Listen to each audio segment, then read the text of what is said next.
Guys अब तक हमने देखा नॉर और उसके साथी ड्रैगन ऑफ क्लेमिटी को लेकर मेजिया किंगडम पर हमला कर देते हैं, पर वहाँ का किंग फिर से अपने हथियार से उन पर हमला कर देता है और नॉर सबको बचाने के लिए उसके हमले को पैरी कर देता है। तब यहाँ रैन उस किंगडम के साथ संधि कर लेता है और अपने किंगडम पे हुए हमले के बदले में किंग को सारी यातनाएं सहने के लिए कहता है। तब वो लोग वापस अपने किंगडम चले जाते हैं, जहाँ किंग क्लेस नॉर को कुछ भी मांगने के लिए कहते हैं और हम देखते हैं नॉर उन सभी को रोलो को किंगडम के अंदर एक्सेप्ट करने के लिए कहता है, जिसके लिए किंग क्लेस मान जाते हैं और रोलो को इनस के साथ रहने के लिए भेज देते हैं। और अब आगे तब यहाँ सभी लोग पूरे शहर को ठीक करने में लगे होते हैं। तब नॉर कहता है यहाँ पर तो काफी नुकसान हो गया है, मैं उम्मीद करता हूँ कि मिसेस स्टेला और बाकी कंस्ट्रक्शन क्रू ठीक होंगे। तब नॉर देखता है कि एडवेंचर गिल्ड थोड़ी सही हालत में होता है, जिससे कि वो खुश हो जाता है और एडवेंचर गिल्ड के बोर्ड को उठाकर अपनी पुरानी यादों को याद करने लगता है, जिसमें एडवेंचर गिल्ड के मालिक ने उसे बचपन में एडवेंचर बनने से मना किया था क्योंकि उसके पास कोई स्किल नहीं थी। तब नॉर कहता है मुझे यकीन नहीं हो रहा कि मैं दोबारा से अपने ट्रेनिंग स्कूल के टीचर से मिला, मुझे उन्हें मिले हुए 15 साल हो चुके थे। तब हमें यहाँ पर पास्ट दिखाया जाता है, जहाँ नॉर सीख के पास तलवारबाजी सीखने जाता है। तब सीख उसे गिल्ड की परमिशन लाने के लिए कहता है, पर नॉर के पास वो पहले से होती है, जिससे कि सिख उसकी ट्रेनिंग स्टार्ट कर देता है। तब हम यहाँ देखते हैं नॉर 10 दिन वहाँ पर टिक जाता है, जिससे कि सिख को उसके रिजॉल्व का एहसास हो जाता है। तब सिख ट्रेनिंग में सबको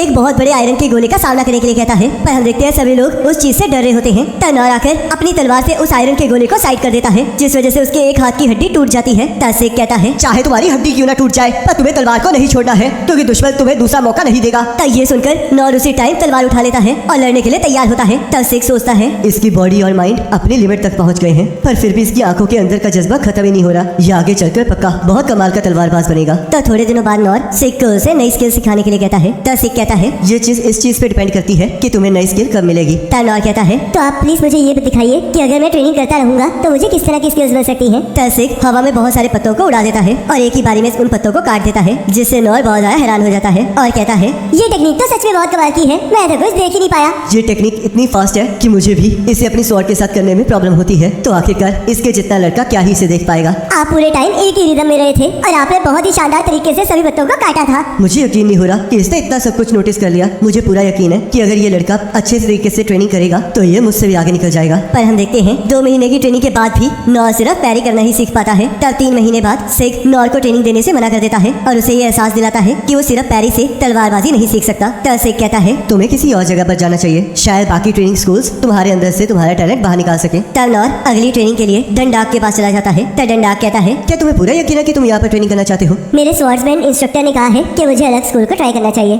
मैंने सुना तो था कि सिग ने एक बच्चे को ट्रेन करना शुरू किया है, पर मुझे नहीं लगा था कि वो इतना कमजोर होगा। मैं किसी भी कीमत पर एडवेंचरर बनना चाहता हूँ। ध्यान से सुनो लड़के, वॉरियर्स अपने साथियों की शील्ड होते हैं, तो तुम्हें समझ में आ रहा है ना कि आखिरकार तुम्हें यहाँ पर क्या करना पड़ेगा। तब नॉर हाँ कहता है और डंडाक नॉर की ट्रेनिंग को स्टार्ट कर देता है। तब यहाँ 2 महीने बाद सभी लोग पत्थर को रोकने की ट्रेनिंग कर रहे होते हैं और डंडाक सोचता है मुझे यकीन नहीं हो रहा कि ये लड़का इतनी दूर तक आ पाया है। तभी हम देखते हैं डंडाक के स्टूडेंट्स पर गलती से एक माउंटेन का टुकड़ा गिरने वाला होता है, जिस वजह से सभी लोग वहाँ से भागने लगते हैं, पर नॉर उसका सामना करने के लिए वही खड़ा रहता है। तब डंडाक नॉर को बचाने के लिए उस पहाड़ी के टुकड़े को तोड़ देता है और नॉर की आंखों में जज्बे को देखकर हैरान हो जाता है। तब डंडाक सोचता है इसका दिल तो लोहे जैसा है, जब ये एक बार सही स्किल सीख लेगा तो ये पक्का एक ऐसी शील्ड बनेगा जैसी शील्ड आज तक कोई नहीं बन पाया। पर हम देखते हैं 3 महीने बाद नॉर बस एक सिंपल स्किल फिजिकल एनहेंसमेंट ही सीख पाता है, जिससे कि डंडाक उसे बताता है कि अब वो वॉरियर के रास्ते पर और आगे नहीं बढ़ पाएगा और उसे किसी और स्कूल जाकर ट्राई करनी चाहिए। तब नॉर आर्चरी सीखने के लिए मियाने के पास चला जाता है। तब मियाने उसे एक पत्थर देकर एक दूर टंगी हुई ब्रांच पर निशाने लगाने के लिए कहती है और सोचती है जैसे इसका निशाना छूट जाएगा वैसे ही मैं इसे बाहर निकाल दूंगी, क्योंकि इसे देखकर मुझे लग रहा है कि इसे हैंडल करने में मुझे बहुत परेशानी होने वाली है। तब हम देखते हैं नॉर निशाना लगाने में कामयाब हो जाता है और मियाने उसे फिर से निशाना लगाने के लिए कहती है। तब नॉर फिर से निशाना लगा देता है, जिससे मियाने बिल्कुल खुश नहीं होती। तब थोड़े दिनों की ट्रेनिंग के बाद नॉर कहता है इंस्ट्रक्टर आखिरकार आप मुझे सिर्फ पत्थर फेंकने के लिए ही क्यों कह रहे हैं, क्योंकि मेरा दिल मुझे कह रहा है कि तुम बहुत बुरी न्यूज हो। मैं तीर कमान को यूज करना चाहता हूँ, जिस वजह से मियाने को नॉर को कमान देना पड़ता है। पर हम देखते हैं नॉर जैसे ही कमान को पकड़ता है वैसे ही वो उसे तोड़ देता है। तब मियाने सोचती है मुझे लगा ही था कि इस बच्चे को मैं हैंडल नहीं कर पाऊंगी। तब मियाने उसे और भी कमान देती है, पर नॉर सारे कमानों को तोड़ देता है, जिससे तंग आकर मियाने उसे अपना कमान देती है, पर नॉर उसे भी तोड़ देता है। तब हम देखते हैं मियाने नॉर को 2 महीने तक पत्थर फेंकने का ही टास्क देती है और कहती है आखिरकार तुमने ये पत्थर फेंकना कहाँ से सीखा?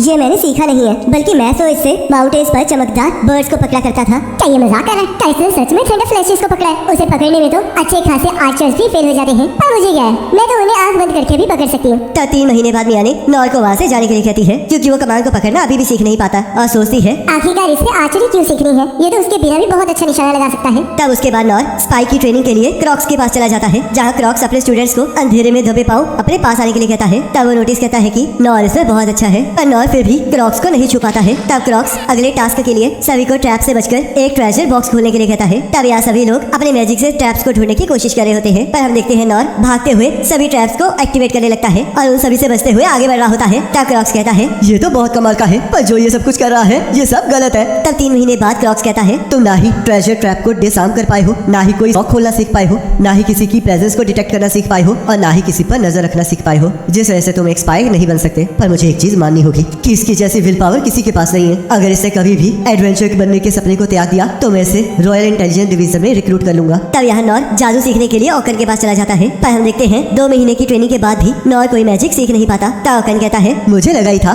कि अगर तुम्हारी बॉडी के अंदर से मैजिक सही से फ्लो नहीं करेगा तो तुम मैजिक यूज नहीं कर पाओगे। आखिरकार मेरी बॉडी में मैजिक अच्छे से फ्लो क्यों नहीं कर रहा है? इसका एक ही कारण हो सकता है कि तुम्हारे अंदर मैजिक को यूज करने की क्षमता ही नहीं है। लगता है हमें मैजिक रेजोनेंस चैम्बर का यूज करना पड़ेगा। तो फिर मुझे अंदर जाने दो। ठीक है, पर ध्यान रखना जैसे ही चीजें खराब होने लगेंगी वैसे ही बाहर आ जाना। तब यहाँ नॉर थोड़े दिनों तक मैजिक रेजोनेंस चैम्बर के अंदर ही रहता है, और जैसे ही उसके बारे में ओकन को पता चलता है वैसे ही वो हैरान हो जाता है और सोचता है मुझे उसे बाहर निकालना पड़ेगा, क्योंकि इतना दिनों तक कोई भी अंदर नहीं रह सकता, कहीं वो मर ना जाए। तब ओकन जैसे ही नॉर को वहाँ से बाहर निकालने जाता है वैसे वो देखता है कि नॉर बिल्कुल ठीक होता है और उसे कुछ भी अजीब फील नहीं हो रहा होता। तब नॉर ओकन को मैजिक चैम्बर से बाहर निकाल देता है और उसे अकेला रहने के लिए कहता है। तब यहाँ 3 महीने बाद नॉर सिर्फ टाइनी फ्लेम को ही यूज करना सीख पाता है। तब ओकन कहता है, लगता है तुम मैजिक नहीं सीख सकते, पर मुझे ये देखकर बहुत हैरानी हो रही है कि तुम क्षमता ना होने के बावजूद भी इतनी देर टिक पाए। तभी नॉर दूसरे हाथ से भी टाइनी फ्लेम को बनाना शुरू कर देता है, जिसे देखकर ओकन हैरान हो जाता है और सोचता है आखिरकार अभी इसने ऐसा कैसे कर लिया। एक टाइम पर 2 मैजिक को यूज करने की पावर को सीखते सीखते तो मुझे 50 साल लग गए थे और इससे सिर्फ 3 महीनों में ही सीख लिया। तब नॉर कहता है, लगता है इससे मैं एडवेंचर नहीं बन सकता। तुमने सही कहा, शायद तुम यहाँ के लिए बने ही नहीं हो। ये कितनी बुरी बात है। काश अगर इसके पास मैजिक यूज करने की क्षमता होती तो ये बहुत कमाल का मैजिशियन बन सकता था। तब यहाँ आखिर में नॉर सेन के पास हीलिंग मैजिक को सीखने चला जाता है। तब सेन कहता है, क्या जब तुम छोटे थे तब तुम्हें राइट ऑफ ब्लेसिंग मिली थी, क्योंकि जो लोग उसे पार करते हैं वही यहाँ पर आ सकते हैं। मुझे ऐसा कुछ नहीं मिला, पर मैं यहाँ से तब तक नहीं जाऊंगा जब तक आप मुझे ट्रेन नहीं करते। ठीक है, तुम्हें जो सही लगे तुम वो करो। तब हम देखते हैं काफी टाइम तक नॉर ऐसे ही सेन के हॉस्पिटल के बाहर खड़ा रहता है और ठंड की वजह से बीमार होकर नीचे गिर जाता है। तब सेन उसे नीचे गिरने से बचा लेता है और उसे हील करते हुए कहता है, ठीक है, मैं तुम्हें बेसिक सिखा दूंगा, पर मैं ये गारंटी नहीं दे सकता कि ये तुम्हारे कितने काम आएगी। तब हम देखते हैं 3 महीने बाद नॉर सिर्फ लो हील को ही यूज करना सीख पाता है। तब सेन कहता है, लो हिल से तुम एडवेंचर नहीं बन सकते। जिसका मतलब ये सब कुछ करना बेकार रहा। तुम इतना भी उदास मत हो, बिना किसी ब्लेसिंग के भी तुमने लो हिल को यूज किया है, जो कि खुद में ही एक अचीवमेंट है। मुझे विश्वास नहीं हो रहा कि ये बिना होली स्पिरिट और राइट ऑफ ब्लेसिंग के मिरेकल्स को परफॉर्म कर सकता है। और अगर मैं दूसरे शब्दों में कहूँ तो ये लो हिल को बिना किसी लिमिट के बार बार यूज कर सकता है। तब हम देखते हैं सेन का एक साथी नॉर के बारे में सेन से कुछ बात करने आ जाता है और तब नॉर के बारे में डिस्कशन करने के लिए 6 ओबीडियंस की मीटिंग बुलाई जाती है, पर उन्हें पता चलता है कि नॉर कैपिटल को छोड़कर जा चुका है। तब मियानी कहती है, क्या हम उसे उसकी सिचुएशन पर छोड़ नहीं सकते? मुझे पूरा यकीन है कि वो खुद को हैंडल कर सकता है। तब सेन कहता है, हम ऐसा नहीं कर सकते, क्योंकि अगर नॉर को डेवलप करने का टाइम दिया जाए तो वो सच में बहुत ज्यादा एक्स्ट्राऑर्डिनरी बन सकता है। तब ओकन भी इस बात पर एग्री करता है। तब सेन कहता है, हम सभी को इकट्ठे होकर नॉर को ट्रेनिंग देनी होगी ताकि वो आगे जाकर कमाल का बन सके। तब हम देखते हैं 6 ओबीडियंस इस बात पर एग्री करते हैं और सिग अकेले ही नॉर को ढूंढने जाने की बात करता है, पर डंडाक उसे रोक लेता है। तब सेन कहता है, तो इसका मतलब अब हम सभी लोग नॉर को अपने अंडर रखकर ट्रेन करेंगे। तो चलो फिर एक साथ मिलकर नॉर को ढूंढते हैं। तब हमें प्रेजेंट दिखाया जाता है जहाँ नॉर एडवेंचर गिल्ड का बोर्ड लेकर गिल्ड के अंदर चला जाता है और गिल्ड का ऑनर उसे देखकर बहुत खुश होता है। तब गिल्ड का ऑनर कहता है, तुम तो मित्रा जा रहे थे ना, पर जैसी हालत कैपिटल की है शुक्र है कि तुम नहीं गए, पर तुम्हारे कपड़े तो सच में बहुत गंदे हो गए हैं। हाँ, बहुत कुछ हो गया है और मेरा बहुत अच्छा वर्कआउट भी हुआ है। नॉर, मुझे पता है कि तुम इस टाइम थके हुए हो, पर बिल्डर गिल्ड के लोग तुम्हें ढूंढ रहे हैं। उन्हें तुम्हारी पत्थरों को उठाने और टेम्परेरी हाउस को सेट करने में मदद चाहिए। मुझे लगा ही था कि मेरी जरूरत पड़ेगी, जिस वजह से मैं यहाँ आया हूँ। तो बताओ मुझे कहाँ जाना है। तब गिल्ड ओनर उसे मैप दे देता है और हम देखते हैं नॉर उनकी मदद करने के लिए चला जाता है, जहाँ वो अपनी तलवार के जरिए पत्थरों को उठाकर एक कैरेज में डाल रहा होता है। तब नॉर सोचता है, पिछला दिन तो सच में बहुत ज्यादा कमाल का गया। मैं पहले एक कैरेज में घूम रहा था और उसके बाद मैं रोलो से मिला, तब मुझे लीन ने ब्लास्ट कर दिया और उसके बाद उसने फिर मुझे उड़ा दिया। सच में बहुत कुछ हुआ, पर अब मेरी बॉडी और मेरा पेट अपनी लिमिट तक पहुंच चुका है और उससे पहले मुझे ये काम खत्म करना होगा। तब यहाँ किंग क्लेस कहते हैं, मुझे लगता है कि तुम्हें इसका एहसास हो गया होगा कि थ्योरेसी ऑफ मित्रा मैजिक किंगडम की स्कीम्स में उसका साथ दे रहा था। तरीन कहता है, आपने सही कहा, जितने भी हम पर हमले हुए हैं उसमें जो हाई प्रायोरिटी माइलस्टोन्स पाए गए हैं वो सारे सिर्फ मित्रा में मिलते हैं। लगता है और शांति के दिन गायब हो गए हैं। पर शुक्र है हमारे पास ऐसे लोग हैं जिन पर ये कंट्री डिपेंड हो सकती है, और ऊपर से सबसे बड़ी बात हमारे पास नॉर भी है। तब हम देखते हैं सारे 6 ओबीडियंस लोगों की मदद कर रहे होते हैं और नॉर भी अपने काम को बहुत शिद्दत से कर रहा होता है। तभी वहाँ पर लीन आ जाती है और नॉर को सभी चीजों के लिए थैंक यू कहने लगती है। तब नॉर कहता है, थैंक यू तो मुझे तुम्हें कहना चाहिए था, तो अब तुम यहाँ पर खाना बांट रही हो।